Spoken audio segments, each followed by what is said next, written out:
కళాఖండాల ప్రపంచానికి స్వాగతం. మీరు కొత్తగా మిషన్ నేర్చుకుంటున్నారా? అయితే ఈ వీడియో తప్పకుండా చూడండి. మనం మిషన్ నేర్చుకునేటప్పుడు కొన్ని చిన్న చిన్న విషయాలు తెలియక చాలా ఇబ్బంది పడుతుంటాం. అందుకే కొత్తగా మిషన్ నేర్చుకునే వాళ్ళు తప్పకుండా తెలుసుకోవాల్సిన కొన్ని ముఖ్యమైన విషయాలు అయితే ఈ వీడియోలో చెప్తున్నాను. వీడియో చాలా యూస్ఫుల్గా ఉంటుంది. చేయకుండా చూడండి. మీకు ఏదైనా ప్రాబ్లం ఉంటే నాకు కామెంట్ చేయండి. నేను ప్రతి కామెంట్కి రిప్లై ఇస్తాను. ఫస్ట్ అయితే మిషన్ వీల్ గురించి తెలుసుకుందాం. ఇది మిషన్ చక్రం వీల్ అంటారు కదా.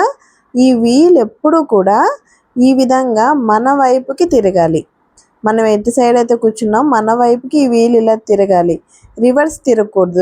రివర్స్ తిరిగిందంటే కుట్టు పూసకుట్టు లాగా పడిపోతుంది. దారాల లోపల షటిల్లో చిక్కుకుపోయి ప్రాబ్లం అయిపోతుంది. రివర్స్ అస్సలు తిరగకూడదు. తాడుతో కుట్టే వాళ్ళు అయితే చాలా జాగ్రత్తగా ఉండండి. మోటార్తో కుట్టే వాళ్ళు అయితే ఇది ఉంటుంది కదా బెల్ట్, ఈ బెల్ట్ని ఎక్కించడానికి చాలా కష్టపడతారు. నేను ఆల్రెడీ షార్ట్ చేశాను, చూడని వాళ్ళు అయితే ఇక్కడ చూడండి.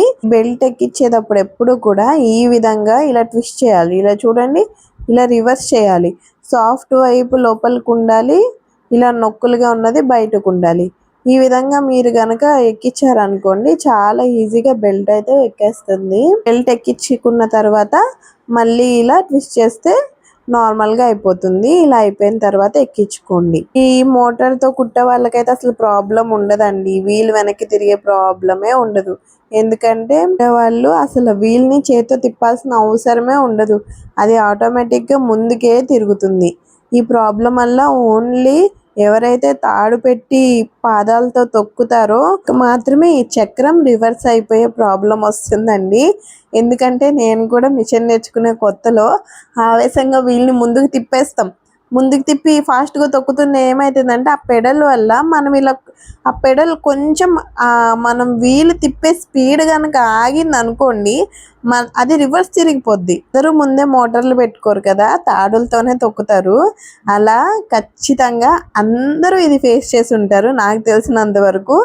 మీకు కూడా ఈ విధంగా జరిగిందా? మిషన్ తొక్కేటప్పుడు చక్రం వెనక్కి తిరిగిపోవడం ఈ ప్రాబ్లం అయితే చాలా మందికి ఉంటుంది. నేనైతే మీరు మోటార్ పెట్టుకోమని సజెస్ట్ చేస్తానండి. ఒక 1000 రూపాయలు ఉంటుంది అంతే, అంతకు మించి ఎక్కువ అయితే ఉండదు. మీరు మంచిగా ఈ విధంగా మోటార్ని కనుక ఫిక్స్ చేసుకున్నారంటే మీకు స్టిచ్చింగ్ చేయడానికి స్పీడ్గా అయిపోతుంది. ఎక్కువ కష్టపడే పని ఉండదు. కాళ్ళ నొప్పులు వస్తాయండి తొక్కి తొక్కి, పెద్దవాళ్ళకైనా కూడా కాళ్ళ నొప్పులు వస్తాయి. అందుకని ఈ విధంగా మోటార్ పెట్టుకున్నారనుకోండి మీకు కాళ్ళ నొప్పులు రాకుండా పని కూడా స్పీడ్గా అయిపోద్ది. ఇలా చక్రం వెనక్కి తిరిగే ప్రాబ్లం కూడా అస్సలు ఉండదు. మీరు కుట్టేటప్పుడు అసలు మీ చేతితో చక్రాన్ని తిప్పాల్సిన అవసరమే ఉండదు. మీరు జస్ట్ చేతుల్ని అక్కడ క్లాత్ని జరపడం వరకు ఉపయోగించుకుంటే సరిపోతుంది. దారం పెట్టే డైరెక్షన్ అండి. దారాన్ని అన్ని హోల్స్లో పెట్టేసామా కుట్టొచ్చేస్తుందా కాదు, దారం పెట్టే డైరెక్షన్ కూడా చాలా ఇంపార్టెంట్. మీరు ఈ దారాన్ని కనుక కరెక్ట్గా పెట్టలేదు అనుకోండి స్పీడ్గా మిషన్ తొక్కినప్పుడు ఇది మొత్తం ఇలా చుట్టుకుపోయి దారం తెగిపోతుందండి. ఇక్కడ చూడండి, నేను వీడియోలో చూపిస్తున్నట్లుగా దారం వెనక నుంచి రాకూడదండి. ఇక్కడ చూడండి, ముందు వైపు నుంచి రావాలి. ఇక్కడ మీకు క్లియర్గా నేను ఇక్కడ చూపిస్తున్నా చూడండి. దారం చూడండి, మన వైపు నుంచి దారం వస్తుంది, వెనక వైపు నుంచి రావట్లా. నేను బాబిన్ని కూడా అండి పెట్టేసామంటారు. బాబిని కూడా కరెక్ట్ డైరెక్షన్లో పెట్టాలి. కరెక్ట్గా పెట్టామా లేదని మనకి ఎలా తెలుసుద్ది? నేను మీకు ముందుకి వెనక్కి అంటే మీరు కన్ఫ్యూజ్ అవుతారు. కానీ నేను ఇక్కడ సింపుల్గా మీకు అర్థమయ్యేలాగా చూపిస్తా చూడండి. బాబిని ఫస్ట్ అయితే పెట్టేసేయండి. ఇలా పెట్టి దారాన్ని ఇలా లాగుతూ ఉండండి. ఒకసారి ఇక్కడ చూడండి ఎలా తిరుగుతుంది, ఎడమ చేతి వైపుకి తిరుగుతుంది. అంటే దీన్ని యాంటీ క్లాక్ వైజ్ అంటారు. ఎడమ చేతి వైపుకి తిరగకూడదు, దాన్ని ఇలా ఉల్టా పల్టా చేయాలి, అంటే రివర్స్ చేయాలి. రివర్స్ చేసి పెట్టాను చూడండి, ఇప్పుడు ఎలా తిరుగుతుంది చూడండి. ఒకసారి నేను లాగి చూపిస్తాను చూడండి. ఇలా క్లాక్ వైజ్ రైట్ సైడ్కి ఈ విధంగా తిరగాలి. ఇలా తిరిగితే కరెక్ట్ అండి. డైరెక్షన్లో అయితే పెట్టుకొని ఖచ్చితంగా ఆ హోల్లోకి అయితే దారం రావాలి. అలానే బాబిన్ పెట్టేటప్పుడు వదిలేయడం కాకుండా టిక్ మన్ సౌండ్ అయితే ఖచ్చితంగా రావాలి. అనే దారం పెట్టాం బాబిన్ పెట్టాం అని చెప్పి కుట్టేస్తూ ఉంటారండి. నేను చిన్నప్పుడు మా మమ్మీ స్టిచ్చింగ్ నేర్చుకునేటప్పుడు ఒక ఆంటీ అట్లనే మా ఇంటికి వచ్చారు. అంటే మా ఇంటి దగ్గర మిషన్ ఉందని వాళ్ళకి వర్క్ ఇస్తారు కదా, ఆ వర్క్ను కుట్టుకోవడం కోసమని మా ఇంటికి వచ్చారు. మా ఇంటికి వచ్చి కుడతా ఉన్నారా, బాబిన్ పెట్టారు, పైన దారం పెట్టారు, ఓ టకటక టకటక కుట్టేస్తున్నారు. అదేం పోసు కుట్టొచ్చేస్తుంది. కూడా ఇలాంటి వాళ్ళు ఎవరైనా ఉన్నారా? ఉంటే కామెంట్ చేయండి. పైన నీడిల్కి ఎక్కించిన దారాన్ని పట్టుకుని బాబిన్ని ఇలా ఖచ్చితంగా పైకి తీయాలండి. తీసిన తర్వాత ఈ 2 దారాలను, పై దారాన్ని కింద దారాన్ని పట్టుకుని ఈ ఫుట్ మధ్యలో ఉంది కదా, ఈ గాడిలో నుంచి వెనక్కి అయితే దారాన్ని పెట్టేయాలి. అర్థమైంది కదా. నెక్స్ట్ స్టిచ్ లెంత్ ఎంత పెట్టాలని డౌట్ వస్తుంది కదా, ఖచ్చితంగా 3 మీదే పెట్టాలండి. అంతకన్నా తక్కువ పెట్టారనుకోండి, మనం వేసిన స్టిచ్ మనమే తీయాలన్నా కూడా తీయలేము, అంత గట్టిగా ఉంటుంది. లూజ్ పెడితేనేమో కుట్టు లూజ్ వచ్చేసేసి ఇలా ఓపెన్ అయిపోద్ది. సో ఖచ్చితంగా 3 మీద అయితే పెట్టుకోండి, అప్పుడే మీకు కరెక్ట్ స్టిచ్ వస్తుంది. మోటార్ ఫుట్ అండి ఇది, మోటార్ది ఫుట్ ఉంటుంది కదా, ఇది మనం ఎక్కడ ఈజీగా ఉంది అనిపిస్తే అక్కడ పెట్టుకోవాలండి. నాకైతే ఇక్కడ ఈజీగా అనిపిస్తుంది అండి. కొంచెం హైట్గా ఉన్న వాళ్ళకైతే రివర్స్లో పెట్టుకున్న కాలు అందుద్ది, కొంతమందికి అందదు, వాళ్ళు కొంచెం పక్కకి అట్లా పెట్టుకుంటారు. సో మీకు ఎక్కడ కంఫర్ట్ ఉంటే అక్కడ పెట్టుకోండి.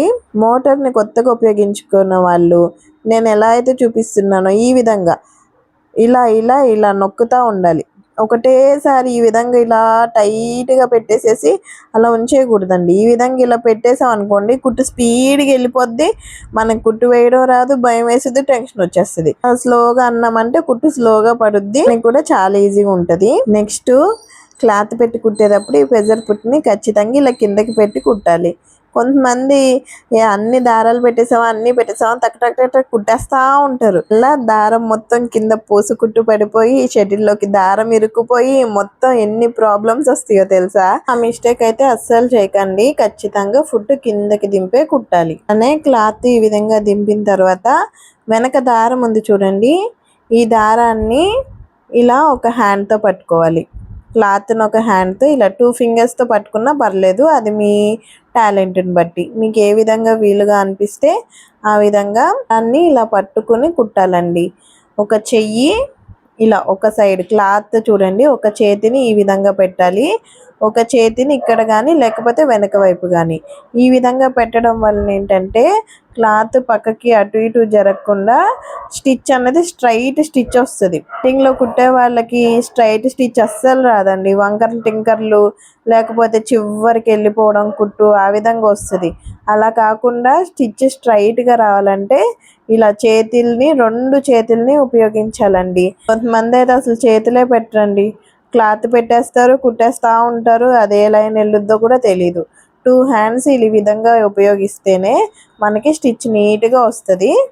మొత్తం కుట్టేసిన తర్వాత చివరికి ఈ విధంగా చూడండి, దారం ఇలా మీరు ఇంకా ఇలా ఫుట్ని తొక్కుతూ ఉంటే ఇలా దారం అయితే వస్తుందండి. ఇలా ఎక్కువగా దారాన్ని తీసుకుని కట్ చేయాలి. చూడండి స్టిచ్ ఎంత స్ట్రైట్గా వచ్చిందో, ఈ విధంగా నీట్గా వస్తుందండి అలా చేతులు పెట్టుకుని చేస్తే కనుక. ఇక్కడ చూపిస్తున్నా చూడండి, వెనకాల దారాన్ని నేను పట్టుకోవడం వెళ్ళలేదు, నార్మల్గా అయితే కుట్టేస్తున్నాను. నేను ఎక్కువ కుట్టి చూపించట్లేదు, కొంచెం చూపిస్తాను మీకోసం. ఇదిగోండి ఈ విధంగా పూస కుట్టులాగా ఇలా చూడండి ముద్ద కుట్టు పడిపోయింది. ఇలా ముద్ద కుట్టు పడిపోద్దండి. నా బట్టలు అయితే పర్లేదు కానండి, కస్టమర్ బట్టలకి ఇలా ఇస్తే వాళ్ళు ఊరుకోరు కదా, వాళ్ళకి ఎప్పుడు నీట్ ఫినిషింగ్ ఉండాలి. ఇలా దారాలని వెనక్కి పట్టుకుంటే ఈ విధంగా ముద్ద కుట్టు రాకుండా ఉంటుందండి. కొంతమంది ఈ విధంగా ఇక్కడ దారాన్ని ఎక్కువ లాక్కుండా చూడండి, ఇలా కొంచెం దారం ఇలా తీసి ఇలా కట్ చేసేస్తారు. ఇలా కట్ చేయకూడదు, నేను ఇందాక చెప్పాను కదా, ఇంకొంచెం ఎక్స్ట్రాగా కుట్టయితే కట్ చేసుకోవాలి. ఈ విధంగా మనం బట్ట కుట్టడం అయిపోయినా కూడా ఎక్స్ట్రాగా కట్ చేసి ఇలా అయితే కట్ చేసుకోవాలి. కొన్ని కుట్టేటప్పుడు ఎగ్జాంపుల్గా మనం పంజాబీ డ్రెస్ సైడ్స్ కుట్టేటప్పుడు ఆర్ ఏదైనా కొన్ని ప్యాంట్లకి ఏమవుతుందంటే మధ్యలో నుంచి దారం చివరి దాకా కుట్టకుండా ఇలా మధ్యలో నుంచి తీయాల్సి వస్తుంది. ఇలా మధ్యలో నుంచి తీయాల్సి వచ్చినప్పుడు ఇక్కడే ఈ విధంగా చివర్లకి కట్ చేసేయకండి.